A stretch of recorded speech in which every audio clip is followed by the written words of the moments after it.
All right, folks, it's all loaded up, and we're heading out to Vintage Engine Works today to go see Jeff. He's got the short block, or excuse me, the long block all done already, and we're gonna go grab it. Cruising up the 99, about 40 miles outside of Fresno. Picked up a hitchhiker along the way too. Yep. I figured since I saw my best friend hitchhiking, I better pick him up. Oh yeah, rolling coal. I'm sure AQMD would love that. There might be a little fire on the freeway. Just a small one. You know, California, we gotta have our fires here. Yeah, it's right along the side of the freeway here. You can see the planes flying over out there. They're circling, and they're going to do some drops. But yeah, there you have it. Right along the side of the 5 going south.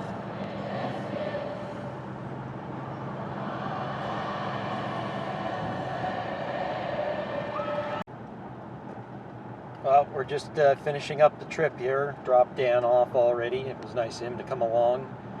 And got the motor in the back and get it unloaded. We've logged 456 miles today. So it's been quite a long day, but it was great, and it was wonderful to meet Jeff in person. What a super guy. Just really knows a lot, and he's got a lot of experience. And you know, it was good to see his shop. So anyways, we'll get this thing unloaded here and start doing the long block, the assembly of the rest of the long block, getting the oil pan and everything put back on it so we can put it back in the car. And as soon as we get home, we'll take a look at what we got. All right, almost 500 miles later, here we are. We got the Jeff Jones build. So we're gonna get it unloaded and up on the engine stand, and it's going away for the night. And I'll find time, who knows when, to actually finish assembling this thing. But I'll get it done, and I'll film it along the way. And all right, folks, I'm going to try and do a better job today of documenting what I'm doing. I just was scrambled yesterday trying to do a lot of different things, and I didn't shoot as much as most of you probably would have liked, but you really didn't miss anything special. There's nothing really special about putting a timing cover and an oil pan on.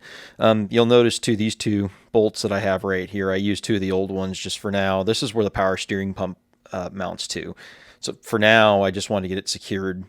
I'll put the bracket on later, but I did want to get it tightened up so the sealant would set.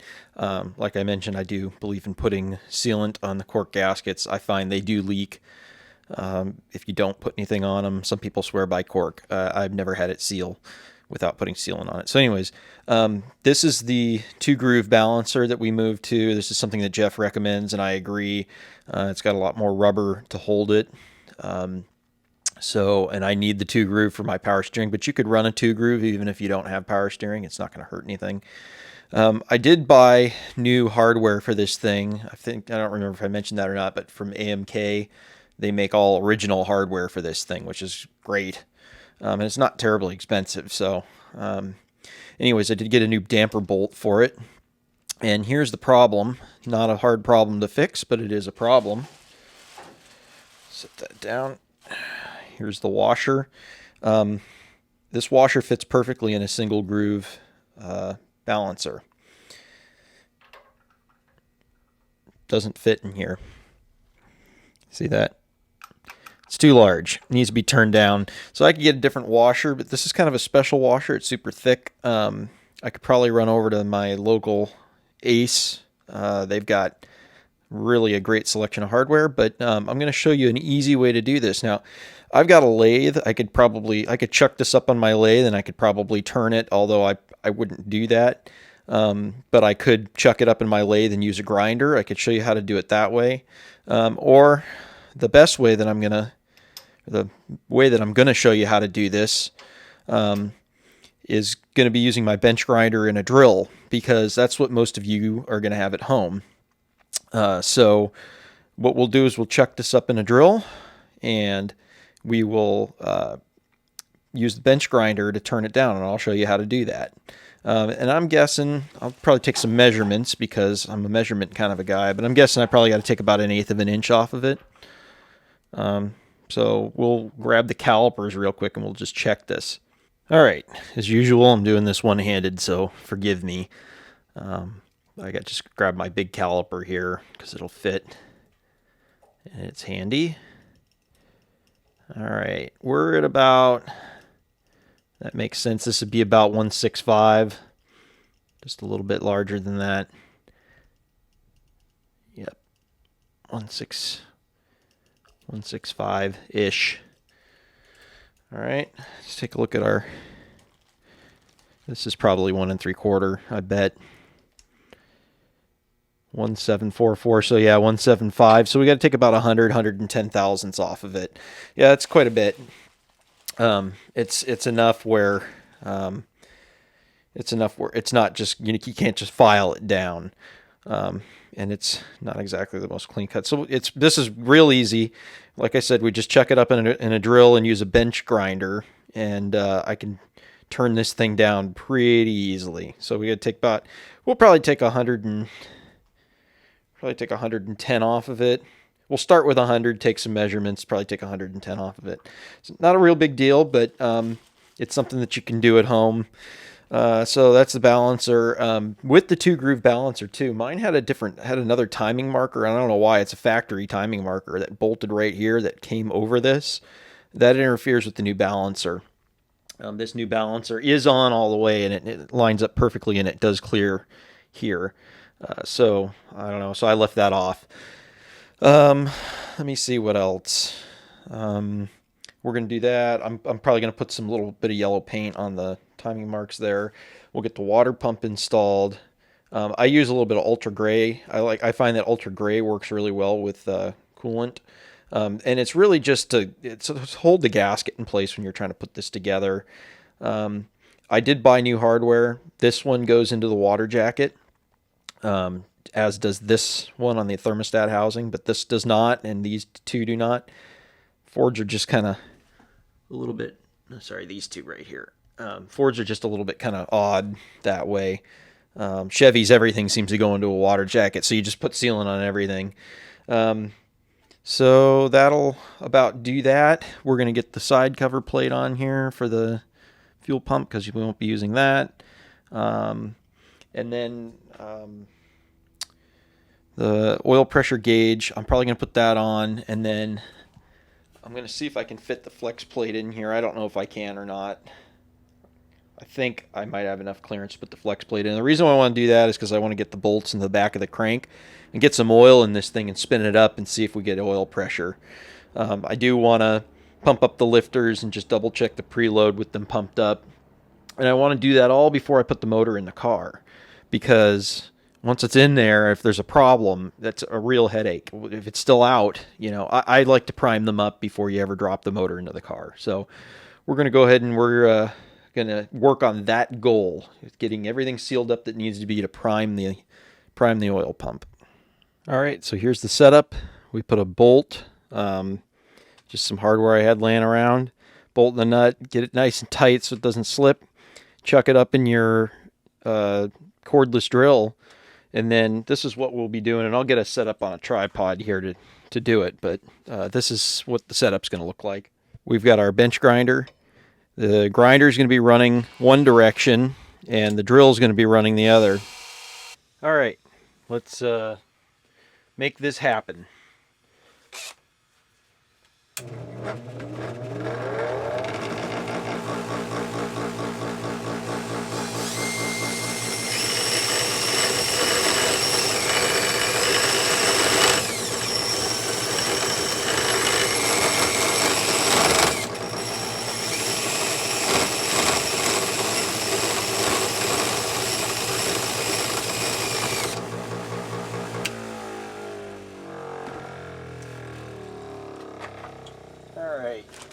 That was eating my wheel pretty quick, so it's probably because it's out of balance, but I did take quite a bit off of it, so let's take a measurement and see what it's at. All right, so this is probably not working as well as I had hoped. It's just the imbalance of it is really chewing up the wheel. Let me see if I can hold it a little bit more steady, and if not, we'll chuck it up on the lathe and we'll do it that way. All right, sorry about the background noise. Neighbors are having some work done. Anyways, we're going to take about 50 thousandths off of this guy. Shouldn't be too hard.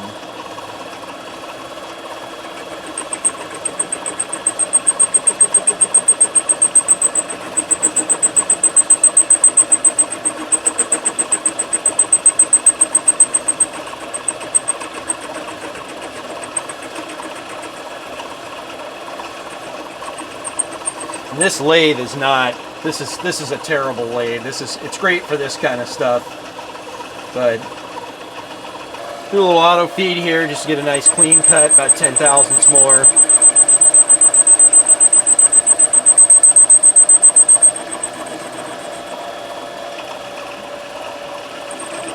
We'll do another 10.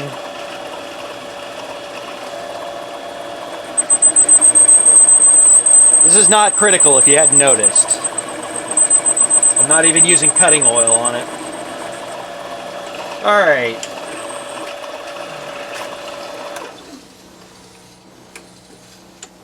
Let's go test fit that and see how it goes. All right, after checking it, it can go quite a bit more, and I looked, it can be undersized by quite a bit. We're probably going to take another 30 to 40 off of it. So let's do 10, 20 thousandths cut.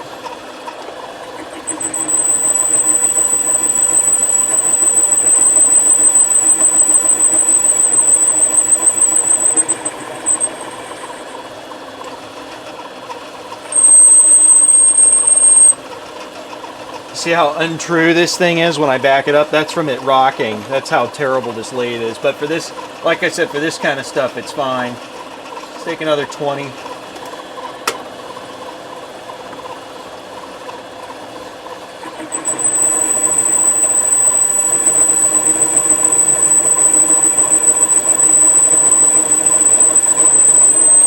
I might need to put some cutting oil on it. I can see it's getting a little bit hot. It's just bad for the cutter. All right, we're going to take another 10 thousandths off. It fits in there perfectly right now, but I want to undersize it a little bit.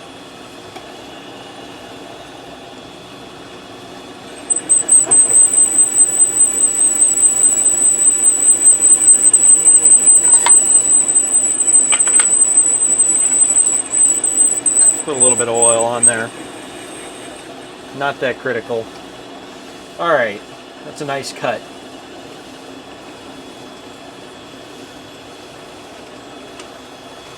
That's going to do it right there. And let's go ahead and clean this up a little. You can see, sorry, I realized I wasn't in frame at all. You can see you got a nice cut on it. So just clean it up and let's get that thing bolted on. Well, I don't know if we'll be shooting too much video today with all this background noise, but I'll do my best. But anyways, here we go. We got the flashing all cleaned up, nice and machined, and look at that. Perfect fit. So we'll get this torqued down. It goes to like 85 foot-pounds, something like that. I'm going to clean up the threads a little bit before I do it, but yeah, we'll get that installed, and then I'm probably going to put the flex plate on next because the oil does go through the bolt holes there, so I want that all sealed up before we fill this thing with oil and prime it. Well, we run into a problem. The double groove balancer is a little bit larger in diameter and it doesn't fit with the water pump. So we might be going back to a single, even though I don't want to. This was definitely a good suggestion, but I think it's not going to work for us. I don't want to try and monkey around getting a different pulley, and the alignment is off now too. And I know the balancer's on there all the way because it bottomed out. So we might be pulling this off and putting the other one back on, although I'm going to get a new single, though, that's like the old one because I want to make sure that it's correct. And that one, the rubber is gone on it. It's going bad. Okay, so here's where we're at. We may or may not stay with this balancer.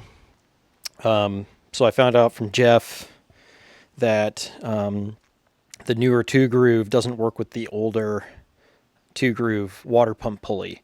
You need a C8 or later, so 68 or later. So I'm trying to track one of those down. One of the forum members might have one. If not, I can get a hold of a single groove, just like the old one with the bolt-on pulley that should work with this pulley.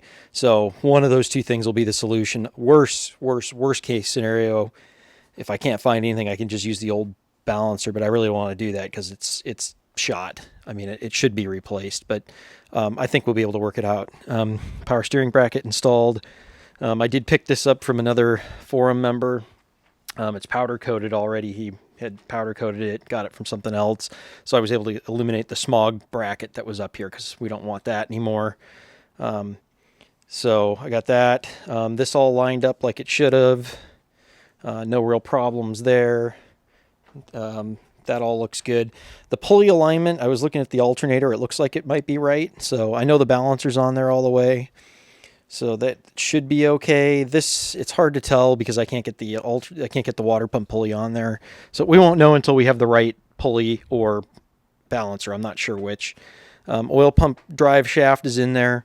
According to Jeff, there's 4 different lengths of those apparently. I didn't know that, but I bought one that was the same length as what I had, and I just checked the depth, and the distributor absolutely will go. Distributor will go way down into there and definitely will engage on that shaft, so that's good. Fuel pump cover plate, because we don't need the fuel pump. Fuel injection. Engine mounts are on. So the next thing, and I don't know if I'm going to get around to it today, is putting the flex plate on. It will fit with the engine hoist here, but I'm going to have to hang it from the cherry picker and bolt it on here. You got to put sealant on these bolts, otherwise it will leak oil. So we want to get that in there before we fill this thing with any oil, because it'll come out here if we don't. So that's where we're at. I probably won't put anything else on here. I did elect to put the power steering bracket on because it's easier to do it out of the car, which I put the lower radiator hose on. Mine terminates right here because I have my sending unit for the auto-cool fan controllers right here. So I was able to just take this one piece. It's just a lot easier to get this on with this bracket and everything out of the car. So I just wanted to get that done here rather than in there. So that's going to be about it. I mean, this thing is just about ready to drop in otherwise. But like I said, we're going to fill it with oil and I'll put the oil pressure gauge on here. I have a mechanical gauge. If you remember, I've got a mechanical gauge teed in to my sending unit. So I'll put it in. We'll get it pressured up and check it out, make sure everything's cool. Check the lifter preload after it's pumped up. All right, flex plate is on. So I had to take the cherry picker out, like I said, and take the engine stand mount off of here. And what I did notice about the bolts, remember, new to Fords here, every maker's got their little quirks. Even though those look like they're 6 bolts evenly spaced, they're not. They actually do index, so you can only get them in one way. So make sure you clock it right, because the whole spacing is different. But then I just threw a little bit of, Right Stuff 90 on there, this stuff on the threads, just to keep it from leaking any oil. And I did verify that the engine plate can be put on with the flex plate on here. So I was able to put the flex plate on, get it all sealed up, ready for prime, and we'll slip that engine plate in afterwards. I actually slipped it in and took it out, no problem. Other than that, everything is sealed up on this thing. So the only thing that's a hang up for us right now is the damper.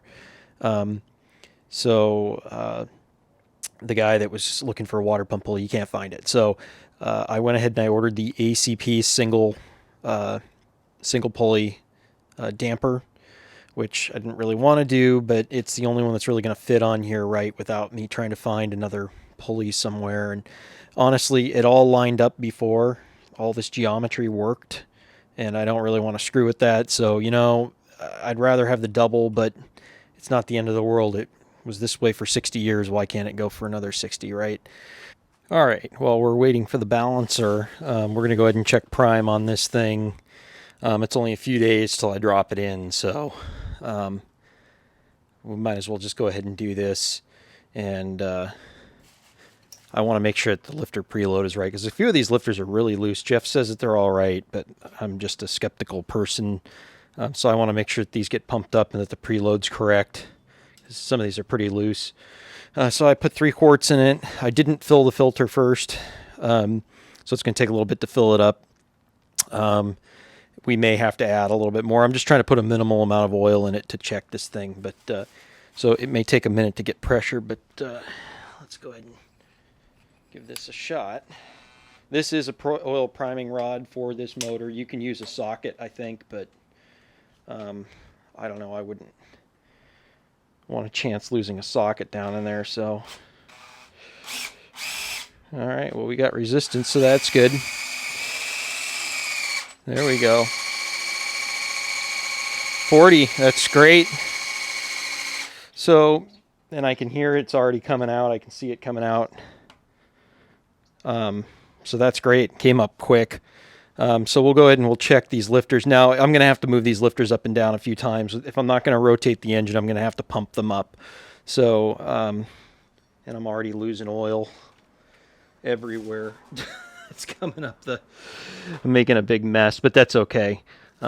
It's coming out of here. This plate doesn't fit right in there for some reason, so I think I need 2 hands here in order to do this. I might stick a rag in there just to keep it from going everywhere.